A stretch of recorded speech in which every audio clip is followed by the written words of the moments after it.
Biglang nag-public apology mga kababayan si Bato. Kinastigo kasi siya po ng napakaraming mga kababayan natin sa kanya pong pambabastos, pambabalahura dito kay Akbayan Representative, Party List Representative Percy Serdanya, Asindanya. Tapos si Sindanya naman po, nag-react na rin. But before ko ibigay sa inyo mga kababayan yung reaction ni Sindanya, ito po, ibigay ko muna sa inyo yung naging statement po ni Bato at pag-usapan po natin kung tama ba na after na humingi siya ng apology, laya na siya sa kanyang dapat na panagutan or pababayaan na natin, palulusutin natin mga kababayan. Anyway, tinanggap na yung apology ng offended party. Ito po yung balita mula sa Impact Leadership. Sabi dyan mga kababayan, Bato apologizes to Sindanya for offensive comments against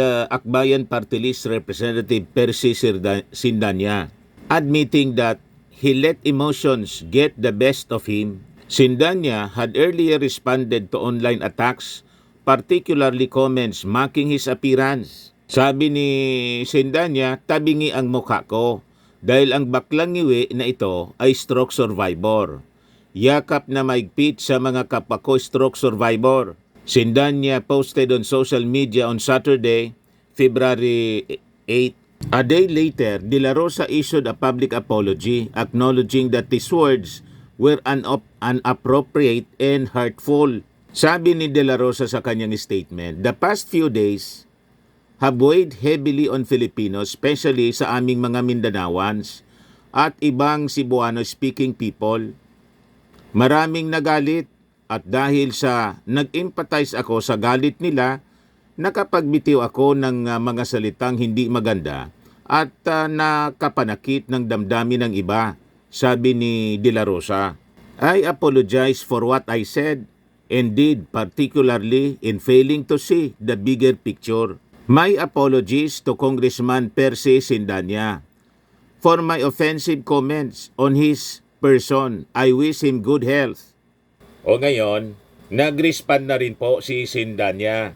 Sabi ni Akbayan Party List Representative Percy Sindanya, I welcome Senator Bato's apology. I hope he can also do the same to all stroke survivors who were hurt by his remarks. Hindi tayo balat sibuyas, pero ibang usapan when a public servant of such high position uses his voice to threaten people with violence and discriminate people with health concerns. Naway magsilbi itong mahalagang aral ng tunay na leader ay hindi lamang may kapangyarihan kundi may malasakit. To keep our political discourse rational and humane. At ang panawagan ng pananagutan ay hindi personal na atake kanino man, kundi responsibilidad ng lahat ng mamamayan. Yan mga kababayan yung response ni Percy Sindanya. O ngayon mga kababayan, ang tanong, with this apology, public apology ni Bato, forgive and forget na lang ba? Kailangan bang palampasin ito? Kasi anyway, si Bato humingi na ng tawad, nag-public apology na po. Ngayon, kung ako mga kababayan ang tatanungin ninyo, hindi dapat po ito palampasin. Kahit pa nag-public apology si Bato, kasi mamimihasa po. This will set a bad precedent. Ang mangyari niyan, baka gamitin pa itong argumento mga kababayan ni Sara Duterte. Ang gawin ni Sara Duterte, mag-public apology na lang siya, pagkatapos tuloy siya sa pagiging vice presidente. Payag kayo? Pag inayaan natin itong si Bato na palampasin ang kanyang accountability kasi nag-public apology ni siya at saka pinatawad na rin ni Percy Sindanya. Masamang halimbawa po ito. Baka ang sunod na gawin ni Bato, mag-public apology siya sa AGK, pati si Digong mag-public apology kasi hindi man namin sinasadya talaga. Bunga ito ng bugso ng aming damdamin, emotions. Kaya nakapag-AJK ng more than 30,000. Sorry na niya. Wag nang ituloy yung ICC. Wag nang ituloy yung pag-file ng mga kaso dito sa local courts. Anyway nga, sorry. Tama ba? Tao lang anya kami, nagkakasala. Anyway anya, ginawa namin yon sa aming paniwala na yun ang tama para labanan yung sabi nila, droga, the war on drugs. Magiging bad president po ito. Kaya yung ating panawagan kanina, yun ang pinakamaganda. Ituloy pa rin ang investigasyon. Somebody should file. Kung hindi na interesado si Percy Sindanya, pinatawad na niya kasi sa yung offended party. Karapatan niya yon kung magpatawad o hindi. Pero yung kanyang partido, yung Akbayan, should pursue a case against Bato de la Rosa. Kasi kahit sa sa criminal justice system natin po, hindi porke humingi na ng tawad, exonerated na siya sa kanyang pananagutan. Di ba ganon? Pwede bang alimbawa, hindi na sinasadya nakapatay. Kahit nga yung aksidente lang nakapatay, homicide yung kaso, may pananagutan pa rin po sa korte. Tama po? Kasi pag hindi natin pinanis po, ang masamang pag-ugali nitong mga kampo ni Digong, hindi natin maitatama. May purpose mga kababayan kung bakit we have to punish. Kahit sa mga bata po, sa tingin ko po, itong mga Duterte at mga minions niya tulad ni Bato, hindi kasi po napalaki ng tama. Kaya makikita ninyo, nagmamanifest sa kanilang pagkatao ang kawalang disiplina, ang pagkawalang modo. Tapos, pag nakaka-offend sila, nakakagawa ng mali, anyway anya, pag humingi tayo ng tawad, okay na. Lusot na sa pananagutan. Hindi dapat ganon, mga kababayan.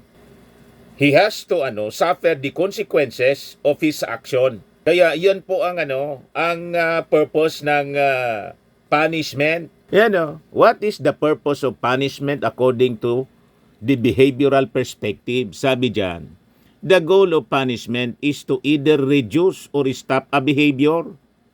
Punishment plays an important role in operant conditioning.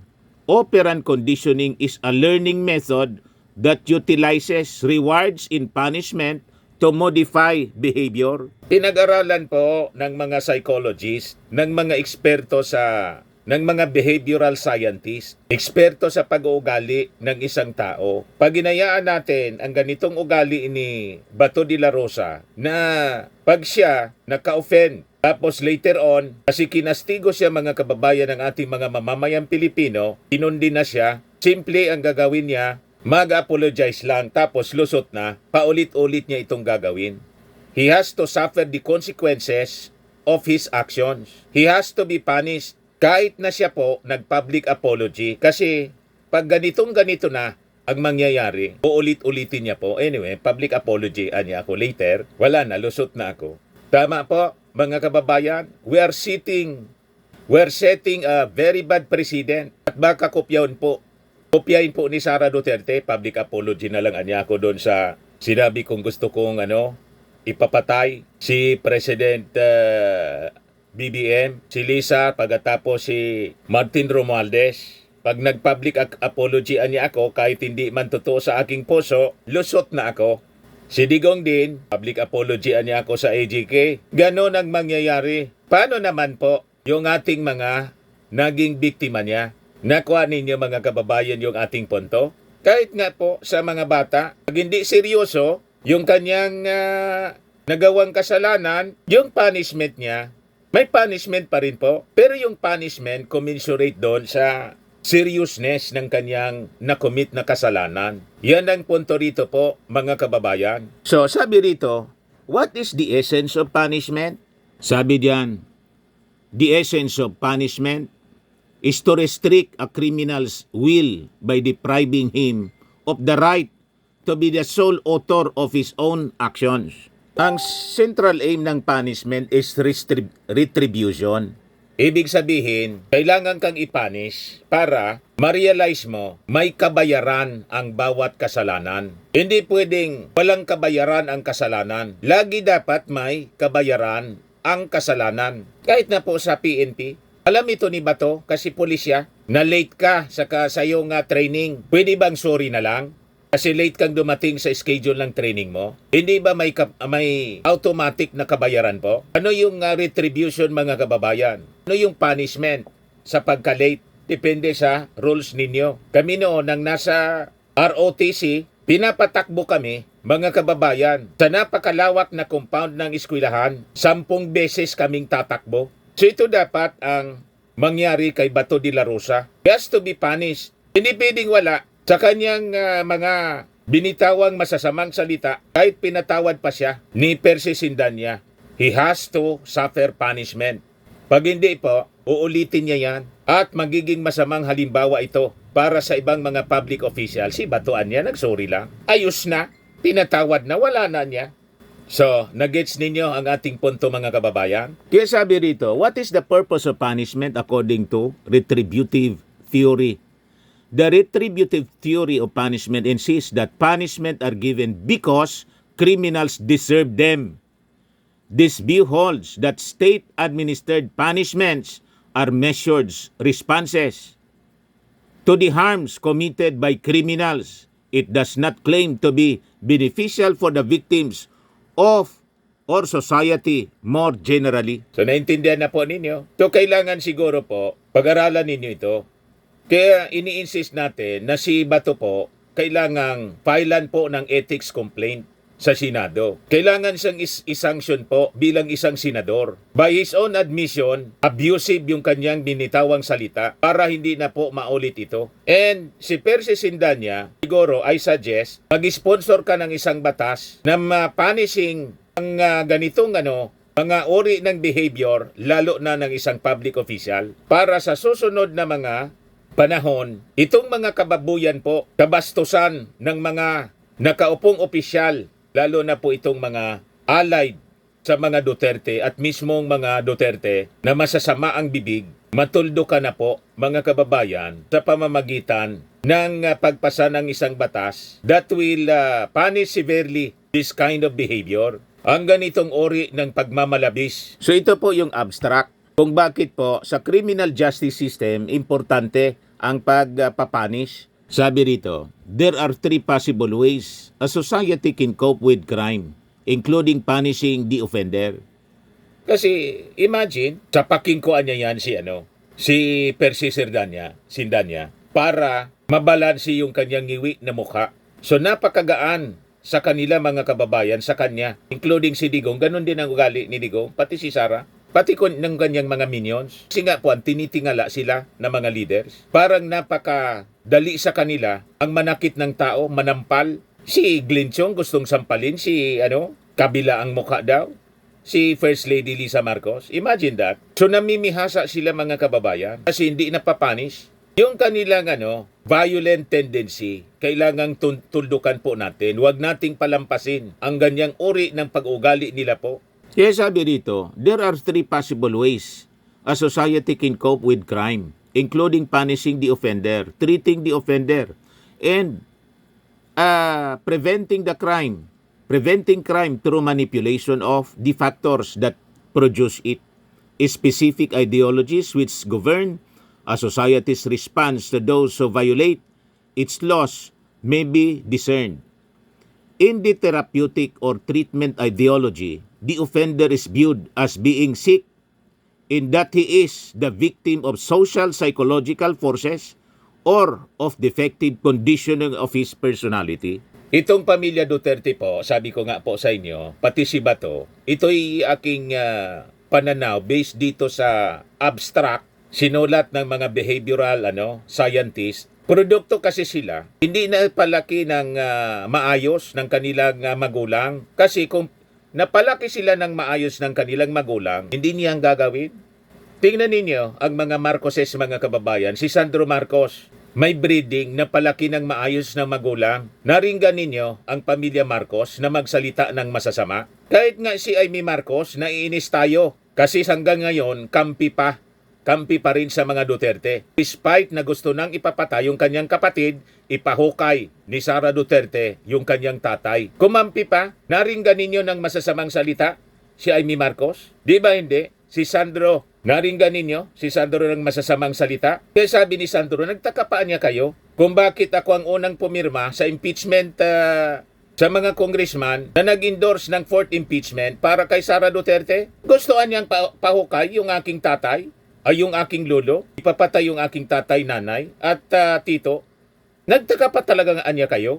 You see? Pero yung kanyang mga actions, mga kababayan, legal actions. An impeachment complaint is a legal action, constitutional process, giving Sara Duterte a due process. Pero tingnan ninyo, what about yung kampo ng mga Duterte, si Bato, si Sara, si Digong? May due process yung ginawa nila sa AJK? Di ba wala? You see? Ito yung sinasabi natin. Kasi pinapalampas natin ang kanilang mga pagmamalabis. Panahon na pong tuldukan. Kaya itong si Bato po, hindi pwedeng sorry na. Kailangang managot siya sa kanyang masamang mga binitawang salita. He has to be punished. Hindi pwedeng public apology lang. Dapat po may reklamo sa ethics complaint. Ethics committee. Sampahan ng ethics complaint, mga kababayan, sa ethics committee. Para man lamang may official na records ang Senado sa kanyang ginawa. May punishment na i-impose sa kanya yung ethics committee. Kahit man lang official censure or reprimand. Reprimand man lang po si Bato de la Rosa ng Senado sa kanyang display of bad behavior and threatening bodily harm against a congressman, member of Congress. Tama po yung ating punto. Kaysa palampasin lang po kasi nag-public apology na po yung tao. Pwede ba yung ganon? Pinapaabuso lang natin ang tulad ni Bato de la Rosa, mga kababayan. So sabi rito, the objective niya in this ideology is that of making the offender by treating the personal or social factors that have brought about criminal behavior. The preventive ideology views the offender as poor or caught in the clutches of environmental or personal circumstances that lead him to commit crime. The emphasis is on changing the circumstances before the individual commits crime. In the punitive ideology, the offender is viewed as being bad. Kaya yung kamalian na kanyang nagawa, kailangang pagdusahan niya, madaling sabi. He has to suffer the consequences of his actions. Hindi na po siya isang paslit para pagpasensyahan. Matanda na siya, gurang na siya para pagpasensyahan. Kaya siya paulit-ulit na gumagawa ng mga ganyang pang-abuso sa pananalita and actions. Kasi hindi man po siya napaparusahan. Nalulusutan niya. Kaya tingnan ninyo, ang mga pag-ugali po nila, kala nila sila yung hari dito sa ating bansa. Tama po yung ating mga sinasabi rito? Mga naghanap ng malinis and spacious fitness gym, pumunta lang po kayo sa aming Colossal Fitness Gym. We also offer Grab Car Rental with our brand new 2023 model ng Toyota Innova. We also accept booking for those who are planning to travel via PAL, Cebu Pacific, and other airline companies, local and international, and bills payment for Meralco Bills, PLDT, Aleco Bills, etc. Ang Colossal Fitness Gym is located at 3rd floor Security Bank Building, Landco Business Park, Legazpi City, Albay. For inquiries, look for Chilon Maravillas. Contact number 0966-802-0949. Yan yung aming Innova. Lagi na pong matao sa amin. Pati mga foreigners po, tingnan ninyo. Mga British tourists sila. Ang lalaki ng katawan na, mga kababayan, nag-gym sa amin. Ito naman po, Indian National. Ito mga mga European sila. Ito naman yung bago naming product na binibenta online, Eye Glow Serum. Whitening po siya galing sa South Korea. Tingnan ninyo yung epekto sa aking anak na architect entrepreneur, Riz Maravillas. For inquiries, look for Riz Maravillas on FB. Ito naman po, Firmax Firming and Lifting Cream. Pinapahid po ito sa mga pulses and affected area. Mainam po ito sa mga pains at paninigas na mga kaso-kasuan. Ito po, Automax Radiant Serum. Sa mukha naman yung application. Anti-aging po siya. You will look 10 years younger than your age. Sa mga cancer patients naman po, baka lang gusto ninyo itong itry. Nengxia Red Mix Fruit Drink. Hindi man po siya gamot, food supplement siya. Kaya lang, gawa siya mga kababayan sa goji berry. Yung goji berry may anti-cancer properties. Yung mga inquiries ninyo, dumiritso na lang kayo sa aming messenger sa Facebook para masagot namin agad. Ayos po. Ako po si Dante Maravillas. Bye-bye. God bless.